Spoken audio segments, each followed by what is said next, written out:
حضور صلی اللہ علیہ وسلم کے پاس ایک اونٹنی تھی، اس کا نام شابہ تھا۔ اس کو جب خبر ہوئی کہ حضور صلی اللہ علیہ وسلم کی وفات ہو گئی ہے تو اس نے چارہ پانی چھوڑ دیا، یہاں تک کہ 10 دنوں میں اسی جگہ پر بیٹھی بیٹھی اس اونٹنی کی موت ہو گئی۔ حضور صلی اللہ علیہ وسلم کے پاس ایک گدھا تھا، اسے جب خبر ہوئی کہ حضور صلی اللہ علیہ وسلم کی وفات ہو گئی ہے تو وہ روتے ہوئے مدینے کی گلیوں میں دوڑنے لگا، پورا دن دوڑتا رہا، آخر ایک کنویں میں ڈوب کر اپنی جان۔ بسم اللہ الرحمن الرحیم۔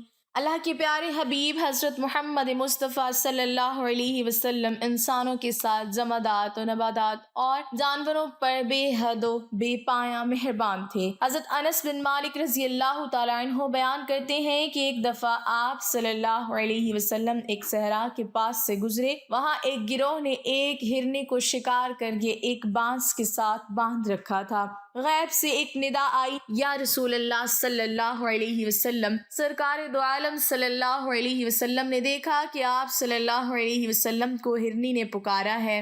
آپ صلی اللہ علیہ وسلم اس کے پاس تشریف لے گئے تو اس ہرنی نے عرض کیا، یا رسول اللہ، میرے 2 چھوٹے بچے ہیں جنہیں میں نے حال ہی میں جنا ہے، بس آپ صلی اللہ علیہ وسلم مجھے ان سے اجازت دلوا دیں کہ میں اپنے بچوں کو دودھ پلا کر واپس آ جاؤں۔ آپ صلی اللہ علیہ وسلم نے فرمایا، اس کا مالک کہاں ہے؟ اس گروہ نے کہا، یا رسول اللہ صلی اللہ علیہ وسلم، ہم اس کے مالک ہیں۔ حضور نبی اکرم صلی اللہ علیہ وسلم نے فرمایا، اسے چھوڑ دو یہاں تک کہ یہ اپنے بچوں کو دودھ پلا کر تمہارے پاس واپس آ جائے۔ انہوں نے عرض کیا، یا رسول اللہ صلی اللہ علیہ وسلم، اس کی واپسی کی ضمانت ہمیں کون دے گا؟ آپ صلی اللہ علیہ وسلم نے فرمایا، میں اس کی ضمانت دیتا ہوں۔ انہوں نے ہرنی کو چھوڑ دیا، پس وہ گئی اور اپنے بچوں کو دودھ پلا کر واپس لوٹ آئی۔ انہوں نے اسے پھر باندھ دیا۔ جب حضور نبی اکرم صلی اللہ علیہ وسلم دوبارہ ان لوگوں کے پاس سے گزرے اور ان سے پوچھا، اس کا مالک کہاں ہے؟ اس گروہ نے عرض کیا، یا رسول اللہ صلی اللہ علیہ وسلم، وہ ہم ہی ہیں۔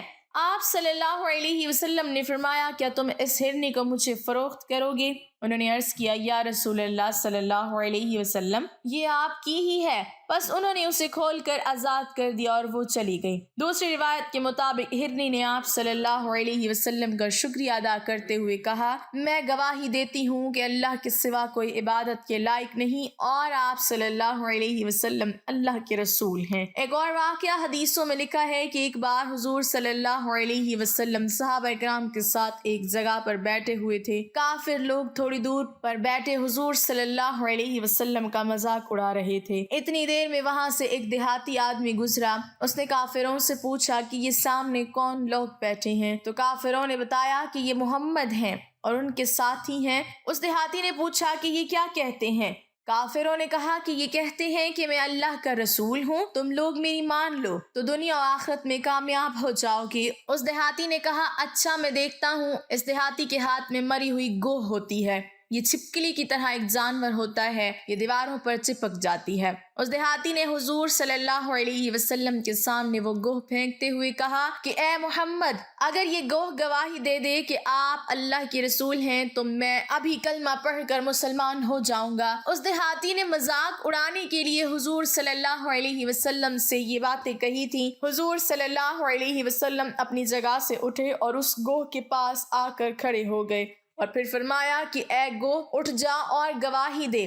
یہ سن کر وہ مری ہوئی گوہ نے اپنی آنکھیں کھولی اور حضور صلی اللہ علیہ وسلم کے سامنے سیدھا ہو کر بیٹھ گئی اور کہنے لگی، یا رسول اللہ، میں گواہی دیتی ہوں کہ آپ اللہ کے سچے رسول ہیں۔ یہ دیکھ کر وہ دیہاتی اسی وقت مسلمان ہو گیا۔ ایک اور واقعہ حدیث کی کتابوں میں ملتا ہے کہ ایک دن حضور صلی اللہ علیہ وسلم فجر کی نماز پڑھا کر باہر نکلے تو سامنے بھیڑیوں کا ایک جھنڈ کھڑا ہوا تھا۔ بھیڑیوں کو دیکھ کر صحابہ کرام ڈر گئے۔ ان بھیڑیوں نے حضور صلی اللہ علیہ وسلم سے اپنی آواز میں کہا کہ اے اللہ کے رسول، ہم سب بھیڑیاں ہیں اور ہمارا کھانا گوشت ہوتا ہے، ہم بکریوں کو شکار کر کے کھاتے ہیں، لیکن اے اللہ کے رسول اب ہمیں آپ کی محبت میں آپ کے صحابہ اکرام کی بکریوں کو شکار کرنے کا من نہیں کرتا، لیکن گوشت کھائے بغیر ہم زندہ بھی نہیں رہ سکتے، اس لیے آپ ہم بھیڑیوں کے لیے روزانہ کی کوئی ایک بکری مقرر فرما دیں تاکہ ہم دوسری بکریوں کو شکار نہ بنائیں۔ حضور صلی اللہ علیہ وسلم نے اس بارے میں صحابہ اکرام کو بتایا تو صحابہ اکرام نے جواب دیا کہ اے اللہ کے رسول ہم اپنی پالی ہوئی بکریوں کو ان خونی بھیڑیوں کے حوالے کیسے کر سکتے ہیں؟ اس پر حضور صلی اللہ علیہ وسلم نے ان بھیڑیوں سے فرمایا کہ اے بھیڑیوں تم بکریوں کو شکار نہیں کرنا چاہتے اور یہ صحابہ اکرام اپنی بکریاں دینا نہیں چاہتے، اس لیے اب یہ مسئلہ تمہارے ہی حوالے ہے کہ جو بکری تمہارے ہاتھ لگے تم اسے اپنا کھانا بنا لینا، میں اس بارے میں کوئی فیصلہ نہیں کر سکتا۔ یہ سن کر وہ سارے بھیڑیے روتے ہوئے واپس چلے گئے۔ ابو داؤد شریف میں ایک روایت ہے کہ ایک بار حضور صلی اللہ علیہ وسلم ایک انصاری صحابی کے باغ میں ٹہلنے کے لیے گئے تو وہاں ایک اونٹ بندھا ہوا تھا۔ اس اونٹ نے جب حضور صلی اللہ علیہ وسلم کو باغ میں دیکھا تو اس نے حضور صلی اللہ علیہ وسلم کو اپنے پاس بلایا اور رونے لگا۔ حضور صلی اللہ علیہ وسلم نے اس کے سر پر ہاتھ پھیرا تو اس اونٹ کے آنسو نہ رکے۔ پھر آپ نے پوچھا کہ اس اونٹ کا مالک کون ہے؟ تو ایک انصاری صحابی حاضر ہوئے اور کہا کہ اے اللہ کے نبی یہ میرا اونٹ ہے۔ حضور صلی اللہ علیہ وسلم نے فرمایا کہ تم اس بے زبان جانور کے بارے میں اللہ سے نہیں ڈرتے ہو؟ تمہیں اللہ نے اس اونٹ کا مالک بنایا ہے، یہ اونٹ مجھ سے شکایت کر رہا ہے کہ تم اسے دن بھر بھوکا رکھتے ہو اور کھانے کو بھی بہت کم چارہ دیتے ہو، لیکن اس سے کام بہت زیادہ لیتے ہو۔ ان صحابی نے کہا اے اللہ کے نبی آپ صحیح فرما رہے ہیں، یہ غلطی ضرور ہوتی ہے لیکن آج سے میں اس کا پورا خیال رکھوں گا۔ اسی طرح حدیث کی مشہور کتاب مسند احمد کی تیسری جلد کے صفحہ نمبر 158 پر ایک حدیث لکھی ہوئی ہے کہ حضرت انس رضی اللہ تعالیٰ عنہ سے روایت ہے کہ ایک انصاری صحابی حضور صلی اللہ علیہ وسلم کے پاس آئے اور کہنے لگے کہ اے اللہ کے نبی میرے سارے اونٹ پاگل ہو گئے ہیں اور میں نے انہیں قابو کرنے کی بہت کوشش کی ہے لیکن ناکام رہا۔ کچھ اور لوگوں نے آ کر میرا ساتھ دیا لیکن ان اونٹوں نے سبھی کو زخمی کر دیا۔ جو بھی ان اونٹوں کے پاس جاتا ہے تو وہ اسے مارنے دوڑتے ہیں۔ میں اپنی ساری کھیتی اور باغوں کی سینچائی انہی اونٹوں کے ذریعے کرتا ہوں، لیکن اب وہ سارے اونٹ پاگل ہو گئے ہیں تو میرے باغ اور کھیت سب سوکھتے جا رہے ہیں، اس لیے میں نے ان سارے اونٹوں کو اپنے ایک باڑے میں بند کر دیا ہے اور وہ اندر باڑے میں بہت زیادہ دوڑ رہے ہیں اور چلا رہے ہیں، اب میں کیا کروں؟ تو حضور صلی اللہ علیہ وسلم نے اپنے صحابہ اکرام سے کہا کہ چلو ان کے گھر چلتے ہیں، اور پھر حضور صلی اللہ علیہ وسلم ان صحابی کے باڑے کے پاس پہنچے جس کے اندر اونٹ بند تھے۔ حضور صلی اللہ علیہ وسلم نے ان صحابی سے کہا کہ مجھے اونٹوں کی رسیاں دو، میں ان اونٹوں کو باندھ کر آتا ہوں۔ وہ صحابی کہنے لگے کہ اللہ کے رسول ایسا نہ کریں، ہمیں ڈر ہے کہ وہ اونٹ آپ کو کوئی نقصان پہنچا سکتے ہیں۔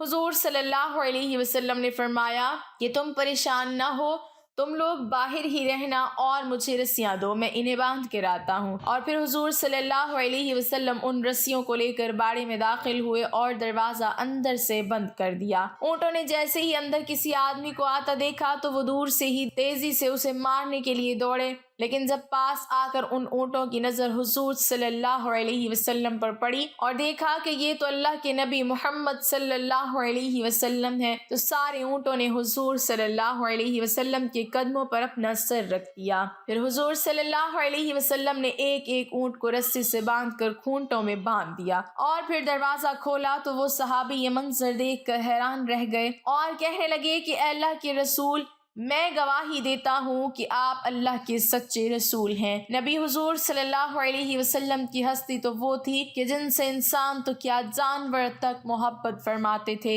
حافظ ابن کثیر نے اپنی کتاب البدایہ والنہایہ میں لکھا ہے کہ حضور صلی اللہ علیہ وسلم کے پاس ایک گدھا تھا جس پر بیٹھ کر آپ صلی اللہ علیہ وسلم سواری کیا کرتے تھے۔ اس زمانے میں گدھے پر سواری کرنا کوئی برا نہیں سمجھا جاتا تھا۔ حضور صلی اللہ علیہ وسلم کے اس گدھے کا نام یافور تھا۔ اس کی بڑی عجیب کہانی ہے۔ حدیث کی کتابوں میں لکھا ہے کہ جب خیبر کی جنگ ہوئی تو مال غنیمت کا بہت سارا سامان حضور صلی اللہ علیہ وسلم کے پاس لایا گیا، اس میں یہ گدھا بھی تھا۔ جب سارا مال صحابہ کرام میں تقسیم ہو رہا تھا تو یہ گدھا آگے بڑھ کر حضور صلی اللہ علیہ وسلم کے پاس آ کر کھڑا ہو گیا اور اپنی زبان میں حضور صلی اللہ علیہ وسلم سے کہنے لگا کہ اے اللہ کے رسول، میں اس نسل سے ہوں کہ جس پر نبیوں نے سواری کی ہے۔ اب میں اپنی نسل میں سب سے آخری بچہ ہوں اور آپ نبیوں میں سب سے آخری نبی ہیں، اسی لیے میں آپ سے سفارش کرتا ہوں کہ آپ مجھے اپنی سواری کے لیے قبول فرما لیجئے۔ تو حضور صلی اللہ علیہ وسلم نے یافور گدھے کو اپنی سواری کے لیے خاص کر لیا۔ سیرت کی کتابوں میں اس گدھے کے بارے میں لکھا ہوا ہے کہ کبھی اگر حضور صلی اللہ علیہ وسلم کے پاس کوئی صحابی نہ ہوتے اور آپ کو کسی صحابی کو بلانا ہوتا تو آپ یافور کو حکم دیتے کہ اے یافور جاؤ اور ابو بکر کو بلا لاؤ یا عمر کو بلا لاؤ یا فلاں صحابی کو بلا لاؤ۔ تو یافور پھر دوڑتا ہوا ان صحابی کے دروازے پر جاتا اور زور سے دروازے پر ایک دھکا دیتا۔ وہ صحابی باہر نکلتے، سامنے یافور کو کھڑا دیکھ کر سمجھ جاتے کہ حضور صلی اللہ علیہ وسلم کا بلاوا آیا ہے، اور پھر وہ صحابی جلدی سے بارگاہ رسالت میں تشریف لاتے ہیں۔ یہ یافور گدھا حضور صلی اللہ علیہ وسلم سے اتنی زیادہ محبت کرتا تھا کہ جس دن آپ صلی اللہ علیہ وسلم کی وفات ہوئی تو یافور کو جیسے ہی خبر ہوئی تو وہ دوڑتا ہوا حضور کے کمرے میں آیا اور حضور صلی اللہ علیہ وسلم کے جسم مبارک کو دیکھ کر رونے لگا، اور پھر واپس لوٹ کر مدینوں کی گلیوں میں تیز تیز چلاتا ہوا دوڑنے لگا۔ پورا دن دوڑتا رہا، آخر ایک کنویں میں کود کر اپنی جان دے دی۔ حضور صلی اللہ علیہ وسلم کے پاس ایک اونٹنی تھی، اس کا نام شفا تھا، اور اس کو جب خبر ہوئی کہ حضور کی وفات ہو گئی ہے تو وہ اپنی جگہ پر بیٹھے بیٹھے رونے لگی اور چارہ پانی چھوڑ دیا، یہاں تک کہ 10 دنوں میں اسی جگہ پر بیٹھے بیٹھے اس اونٹنی کی موت ہو گئی۔ حضرت ابو سعید خدری، انس اور ام سلمہ رضی اللہ عنہم سے روایت ہے، یہ الفاظ انس رضی اللہ تعالیٰ عنہ کے ہیں۔ ہم رسول اللہ صلی اللہ علیہ وسلم کے ساتھ مدینہ منورہ کی کسی گلی میں جا رہے تھے، ہم ایک خیمے کے پاس سے گزرے۔ خیمے کے ساتھ ایک ہرنی بندھی ہوئی تھی۔ جب اس نے آپ صلی اللہ علیہ وسلم کو دیکھا تو بولی، اے اللہ کے رسول، مجھے یہ لوگ پکڑ لائے ہیں، جنگل میں میرے 2 بچے ہیں، میرے تھنوں میں دودھ جم چکا ہے، اب یہ مجھے ذبح بھی نہیں کرتے کہ میری سوزش قلب ختم ہو، نہ مجھے چھوڑتے ہیں کہ واپس جنگل میں اپنے بچوں کے پاس چلی جاؤں۔ رسول اللہ صلی اللہ علیہ وسلم نے اس سے دریافت فرمایا، اگر میں تمہیں چھوڑ دوں تو کیا تم دودھ پلا کر واپس آ جاؤ گی؟ اسے یقین دلایا، جی ہاں، ورنہ اللہ تعالیٰ مجھے دردناک عذاب میں مبتلا کرے۔ ایک روایت میں یوں ہے کہ اس نے کہا، آپ مجھے ان سے اجازت دلا دیں، میں بچوں کو دودھ پلا کر واپس آ جاؤں گی۔ آپ صلی اللہ علیہ وسلم نے فرمایا، کیا واقعی تو ایسا کرے گی؟ وہ کہنے لگی، اگر میں وعدہ نہ پورا کروں تو اللہ مجھے وہ عذاب دے جو بہتہ وصول کرنے والوں کی مخصوص ہے۔ آپ نے فرمایا، اس ہرنی کا مالک کون ہے؟ وہ بولے، اے اللہ کے رسول، ہم ہیں۔ آپ نے فرمایا، اس ہرنی کو چھوڑ دو، یہ اپنے بچوں کو دودھ پلا کر واپس آ جائے گی۔ وہ بولے، اے اللہ کے رسول، کس کی ضمانت پر؟ فرمایا، میری۔ انہوں نے اسے کھول دیا، وہ گئی اور حسب وعدہ دودھ پلا کر واپس آ گئی۔ انہوں نے اسے پھر باندھ دیا۔ رسول اللہ صلی اللہ علیہ وسلم دوبارہ وہاں سے گزرے تو دریافت فرمایا، اس ہرنی کے مالک کہاں ہے؟ وہ کہنے لگے، اے اللہ کے رسول، ہم حاضر ہیں۔ آپ نے فرمایا، یہ ہرنی میرے ہاتھ بیچتے ہو؟ وہ کہنے لگے، اے اللہ کے رسول، یہ آپ کے لیے ہے۔ آپ صلی اللہ علیہ وسلم نے فرمایا، اسے کھول دو۔ انہوں نے اسے چھوڑ دیا، وہ آپ کی اجازت سے تل دی۔ وہ اپنا پاؤں زمین پر مارتی اور کہتی جاتی تھی، میں گواہی دیتی ہوں کہ اللہ تعالیٰ کے سوا کوئی معبود برحق نہیں، اور آپ صلی اللہ علیہ وسلم اللہ تعالیٰ کے رسول ہیں۔ حضرت زید بن ارقم رضی اللہ تعالیٰ عنہ کا کہنا ہے، اللہ کی قسم، میں نے اسے جنگل میں چلتے پھرتے دیکھا، وہ بار بار کہہ رہی تھی، لا الہ الا اللہ محمد رسول اللہ۔ اللہ پاک ہمیں دین پر ثابت قدم رکھے اور ہمارا خاتمہ ایمان پر فرمائے، آمین۔ ناظرین، کمنٹ باکس میں اللہ تعالیٰ کے 99 ناموں میں سے ایک نام ضرور ٹائپ کریں۔